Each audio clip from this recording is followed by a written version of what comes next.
Jau turime keletą naujienų čia Izraelyje apie verbų sekmadienį. Vakar čia Jeruzalėje Šventojo kapo bažnyčioje Lotynų patriarchas, katalikų arkivyskupas buvo uždrausta švęsti verbų sekmadienio mišias. Kas iš tikrųjų įvyko? Irano gyventojai paleido raketas į senamiestį Jeruzalėje, kur yra Al-Aksa mečetė, viena švenčiausių vietų islamui. Šventojo kapo bažnyčia svarbi krikščionybei. Ir Raudų siena, kuri yra švenčiausia judaizmo vieta. Ir tie skeveldros beveik pataikė į Šventojo kapo bažnyčią. Taigi dėl to Izraelio saugumo tarnybos pasakė, gerai, išveskime vaikus, beje dabar, nes jie galėtų susižeisti. Ten nėra jokios apsaugos. Ir ši instrukcija galiojo visoms vietoms – žydų, musulmonų ir krikščionių.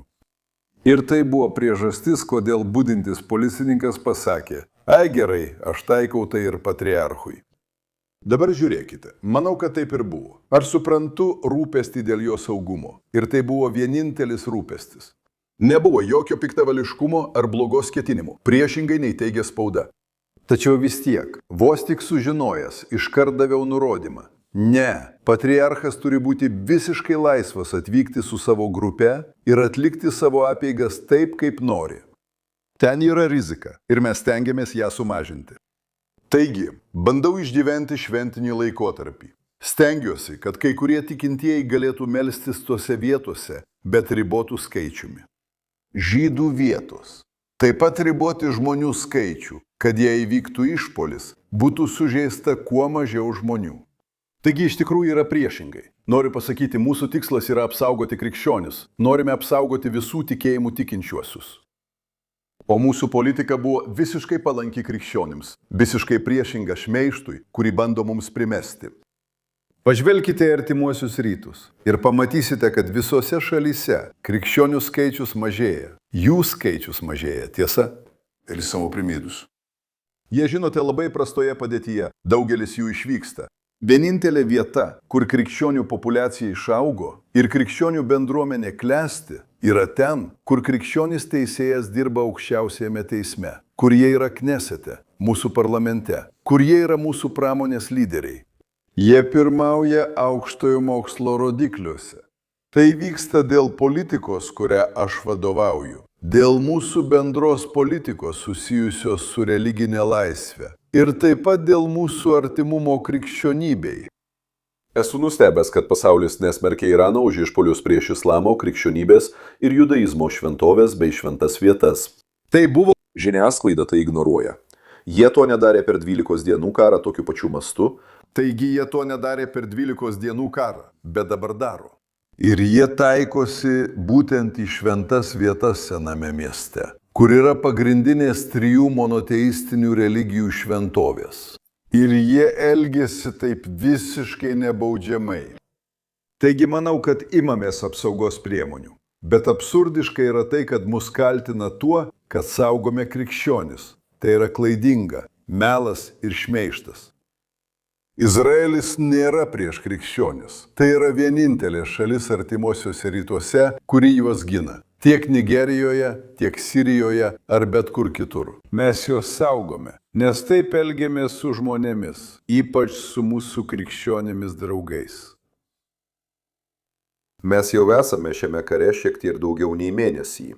Jūs esate ministras pirmininkas karo metu ir manau, kad norėčiau suprasti, ką jaučiate. Kas iki šiol pasiekta Izraeliui ir Jungtinėms valstijoms, dirbant kartu šiame kare. Ir kada jūsų manimų galėsime pamatyti šviesą tunelio gale, kai misija bus įvykdyta? Žiūrėkite, jei prisimenate, kas vyko prieš karą, Iranas buvo didysis chuliganas artimuosiuose rytuose ir pasaulyje.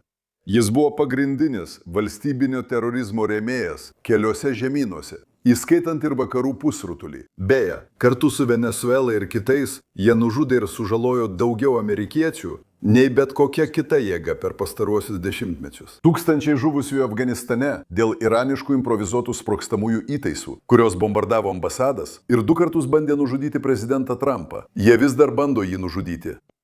O svarbiausia, kad jie skanduoja mirtis Amerikai. Jie taip pat sako mirtis Izraeliui, bet jie sako, kad Amerika yra didysis šėtonas. Jie yra religiniai fanatikai ir nori sunaikinti vakarų kultūrą, kuriai vadovauja Amerika, o Izraelis laikomas mažu šėtonu, nes mes tik trukdome jiems užkariauti artimuosius rytus, o tai yra preliminarus žingsnis prieš pasiekiant Ameriką ir užpuolant Ameriką. Taigi, tai yra režimas, kuris jau 47 metus taikosi į Ameriką. Tai yra jų egzistavimo priežastis, jų buvimo esmė. Jie yra visiškai, žinote, ideologiniai fanatikai, kurie nebūtinai yra linkę į, žinote, kruopštų naudos ir sąnaudų skaičiavimą. Todėl jie daro dalykus, kurių kitos šalys nedaro. Yra šalių, kurios yra jų priešininkės. Bet aš negirdžiu, kad Šiaurės Korėja šauktų mirtis Amerikai. Negirdžiu Kinijos ir negirdžiu Rusijos. Visos šios šalys yra jūsų priešininkės, bet jų neužvaldė toks fanatizmas. Tačiau Iranas yra. Taigi Iranas nori kurti branduolinius ginklus ir priemonės jiems paleisti prieš visus Amerikos miestus. Ir būtent dėl to reikia neleisti jiems turėti šių tarpžemyninių balistinių raketų su branduoliniais ginklais, kurie galėtų kelti grėsmę visų amerikiečių gyvybei. Dėl to prezidentas Trumpas nusprendė imtis veiksmų, kad juos sustabdytų.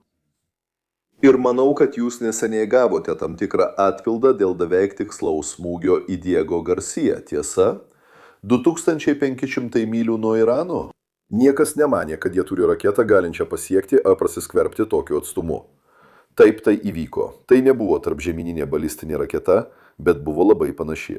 Jau beveik ten. Taip, jau beveik ten. Jau beveik ten, tai yra 4000 kilometrų.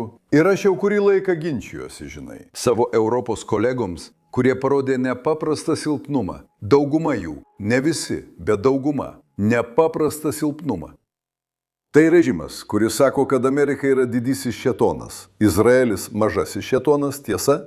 Europa vidutinis šėtonas, civilizacija, kurią reikia sutriuškinti. Sukurti raketos dabar apims Europą. Su šia ilgojo nuotolio raketa. Diego Garcijoje visa Europa yra puolama.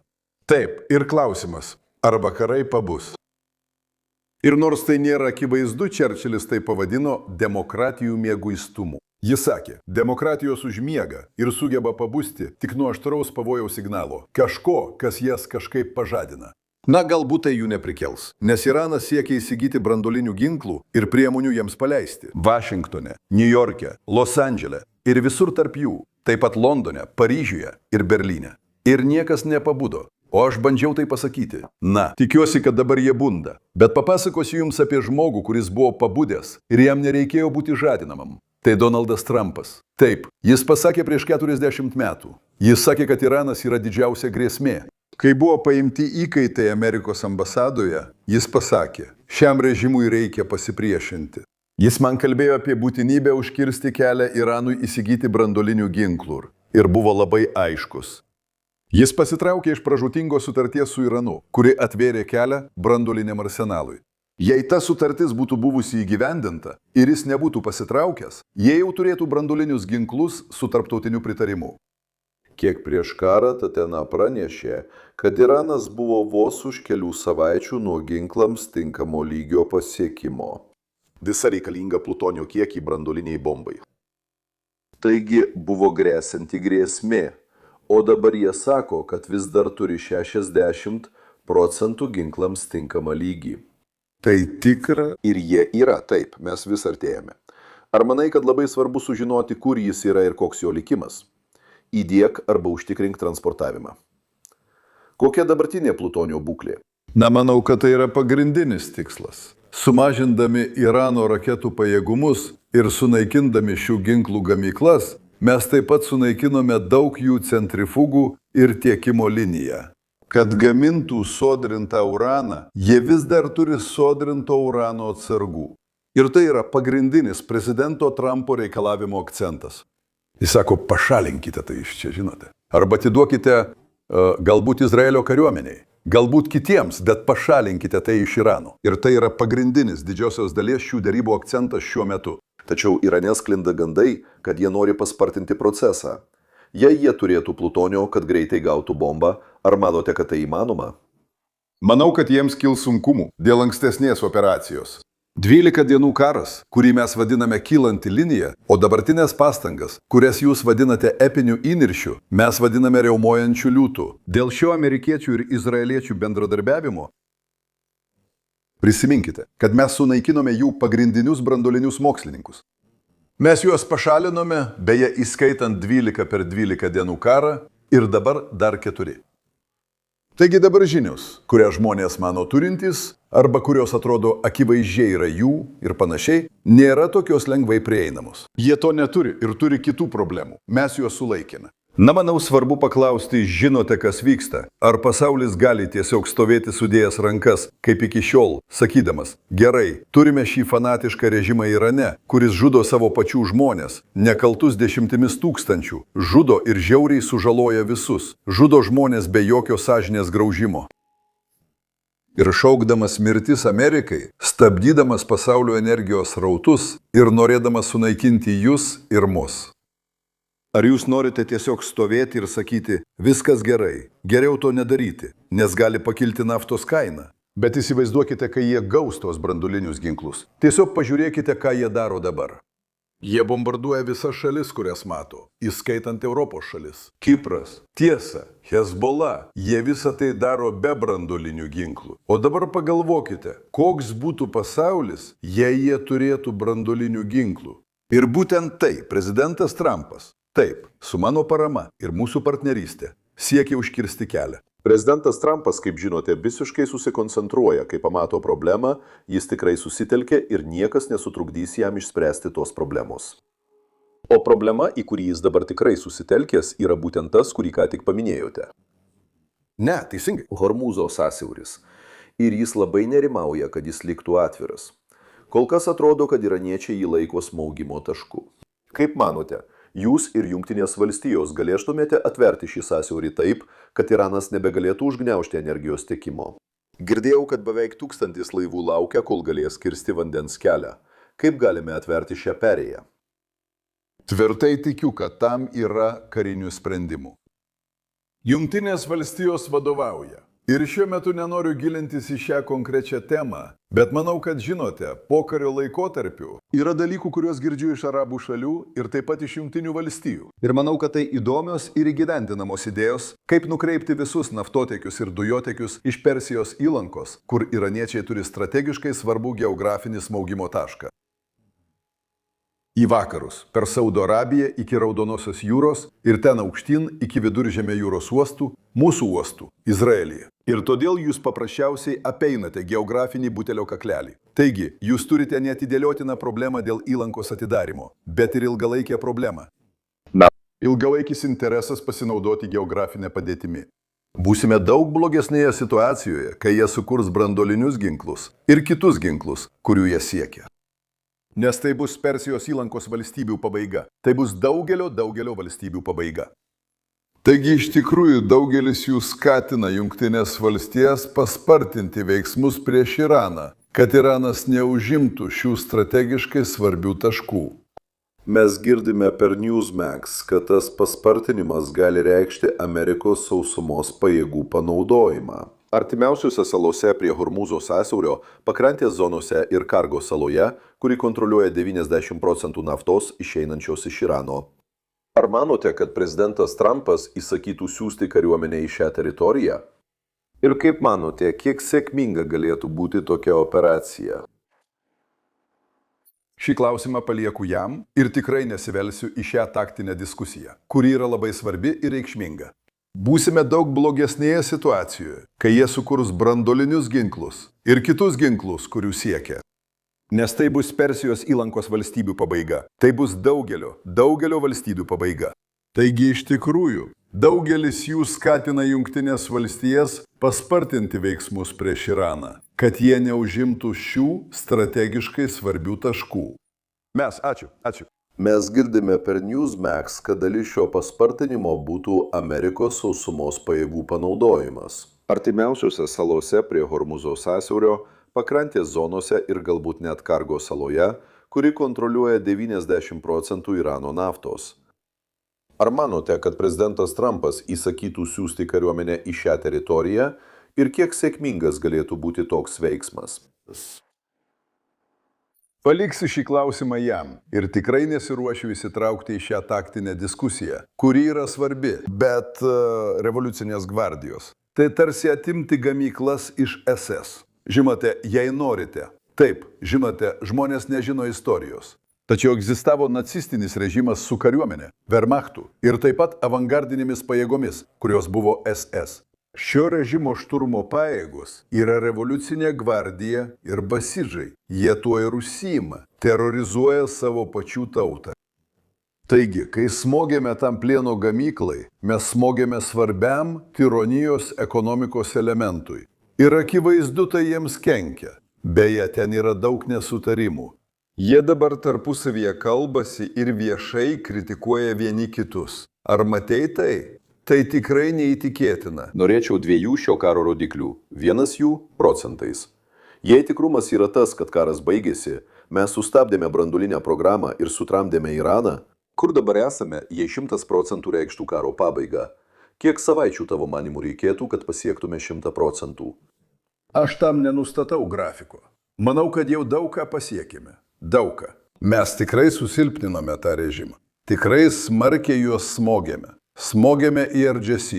Nužudėme tūkstančius tų smogikų karių. Nužudėme jų lyderius, kurie skleidė tą mirtis Amerikai doktriną. Mes sunaikinome didelę dalį jų gynybos pramonės. Iš tikrųjų, beveik visiškai sunaikinome jų ginklų pramonę.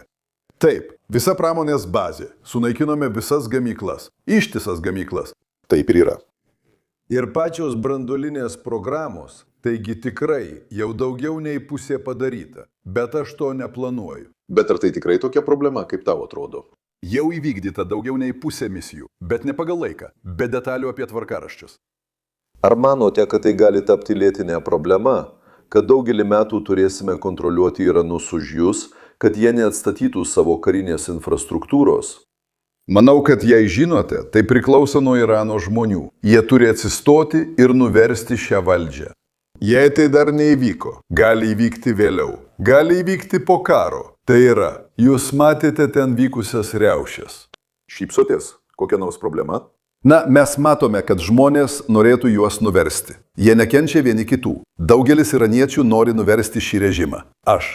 Jie šaukia tavo vardą už buto langų naktį. Taip, na, žinai, manau, kad negalima jų kaltinti ir aš nekaltinu. Jie susidūrė su kulkosvaidžiais nukreiptais į beginklius protestuotojus, kurie sako, kad nori laisvės, kurie tiesiog nori gyventi laisvą gyvenimą. Bet galiausiai, manau, kad šis režimas žlugs iš vidaus. Tačiau šiuo metu dabar ką mes darome? Tai tiesiog mažiname jų karinį pajėgumą. Mažiname raketų pajėgumą. Mažiname branduolinį pajėgumą. Ir taip pat silpniname juos iš vidaus. Manau, kad Iranas iš šios situacijos išeina daug labiau susilpnėjęs, o mes išeiname daug stipresni. Ir pažiūrėkite. Jei anksčiau arabų šalis tik tylėdavo Irano atžvilgiu, dabar ten vyksta didžiulis pokytis. Nes daugelis jau sako, gana. Kai kurie netgi skatina Amerikos veiksmus, kategoriškai teigdami, kad tai labai svarbu viso pasaulio taikai. Daugelis sako, kad tai būtų eskalacija, bet iš tikrųjų ne, visiškai ne, tai yra prevencija. Nes jei Iranui būtų tiesiog leista toliau kurti branduolinius ginklus, kurti raketas galinčias juos pristatyti į visus Amerikos miestus, jūs susidursite ne tik su siaubingu šantažu energetikos klausimu. Jei manote, kad dabar turite problemų, palaukite ir pamatysite, kas nutiks. Ir jūs susidursite su labai egzistencinė grėsme amerikiečiams. Nesvarbu, ar jie tai suvokia ar ne, žmonės to nemato. Lyderystės išbandymas yra laiku atpažinti pavojų ir imtis veiksmų prieš jį. 30-aisiais žmonės nematė hitlerizmo pavojaus. Jie manė, ne, tai ne mūsų problema, arba tai žydų problema, ar kažkas panašaus. Jie nematė, kad hitlerizmas siekia valdyti pasaulį. Galbūt jie to dabar nemato. Manau, kad daugelis mato. Pone ministras pirmininkė, Newsmax reguliariai pasiekia apie 50 milijonų žmonių per mūsų televizijos kanalus, socialinius tinklus ir kitas platformas. Tyrimai rodo, kad Jungtinėse valstijose nėra daugumos palaikymo kariniam įsitraukimui. Nors 60% visuomenės sako, užbaikite darbą. Ką pasakytumėte amerikiečiams? Jei jie klaustų, kokia yra svarbiausia priežastis, kodėl turime užbaigti darbą ir palaikyti prezidentą Trumpą šiame įsipareigojime. Nes negalite leisti, kad fanatiškas režimas, sudarytas iš fanatiškų ekstremistų, kurie nori sunaikinti Ameriką, pasiektų sėkmę. Jūs turite juos kiek įmanoma susilpninti, kad jie negalėtų turėti tarp žemyninių balistinių raketų. Turėdami branduolinius ginklus, jie galėtų sunaikinti jūsų miestus ir sunaikinti Ameriką. Tai gana įtikinama priežastis veikti. Dabar ar suprantate tai ar ne, jei dirbate tik remdamiesi apklausomis, jūs nevadovaujate. Nesakau, kad politikai turėtų ignoruoti apklausas. Visi jas žiūri. Bet jei jos yra vienintelis jūsų veiksmų pagrindas, jūs esate sekėjas, o ne lyderis. Reikia sakyti tiesą visuomeniai. Jūs turite jiems pasakyti, kad Amerikos ateičiai, mūsų laisvų visuomenių ateičiai, kyla didžiulis pavojus dėl tų bepročių mūlų. Kas ten yra? Taip, jūs turite juos sustabdyti. Reikia juos atgrasyti, taikant karinį spaudimą. Jei jums pavyks pasiekti diplomatinis susitarimas, kurį galite atidžiai stebėti ir tikrindami įsitikinti, kad viskas gerai. Neturiu su tuo problemų. Bet jei negalite, tada darykite viską, kas būtina, kad užtikrintumėte, jog Iranas neturėtų galimybės jį sunaikinti. Noriu šantažuoti. Žinokite, kad palaikau ir labai vertiname tai, ką Izraelis daro, nes tikime, jog jūs kovojate už mūsų visų laisvę, ne tik už izraeliečių. Amerika bus jūsų pusėje ir tikrai prezidentas Trumpas padarys tą patį. Jis buvo nepaprastai veiksmingas ir drąsus, ryžtingas lyderis. Vienas. Drąsus ir iš esmės darantis teisingus dalykus ne tik Amerikai, bet manau ir ateities kartoms. Jis yra didelis Izraelio draugas, nes taip pat supranta, kad Izraelis, gindamasis, kovoja prieš šiuos barbarus. Šiuos žmonės, kurie žudo savo tautą tūkstančiais, kurie engia moteris, kurie engia mažumas, kurie bombarduoja viską, kas pasitaiko, visas arabų šalis. Noriu pasakyti, vyksta didelis pokytis. Pasakysiu tau, koks tai didelis pokytis, Krisi. Aš anksčiau tai sakydavau, žinai, dešimtmečius aš tai sakiau. Taip pat, kai Donaldas Trumpas dešimtmečius kalbėjo apie Irano keliamą pavojų. Bet niekas neklausė. Ir tikrai niekas nesuprato. Šiandien visi supranta. Ar jie imsis veiksmų, yra kitas klausimas.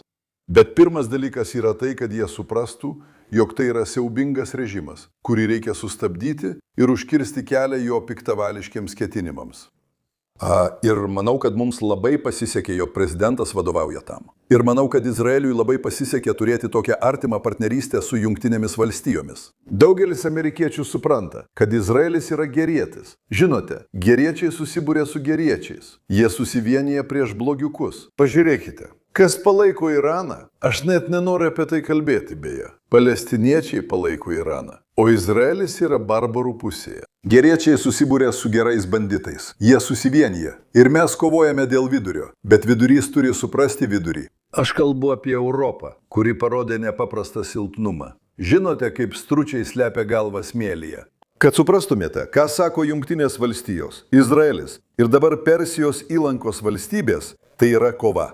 Ne tik dėl savęs, bet ir dėl laisvų ir pažangių visuomenių. Prieš tuos viduramžių fanatikus, kurie nori mus sugrąžinti į tamsiuosius amžius. Prieš tai mes ir kovojame.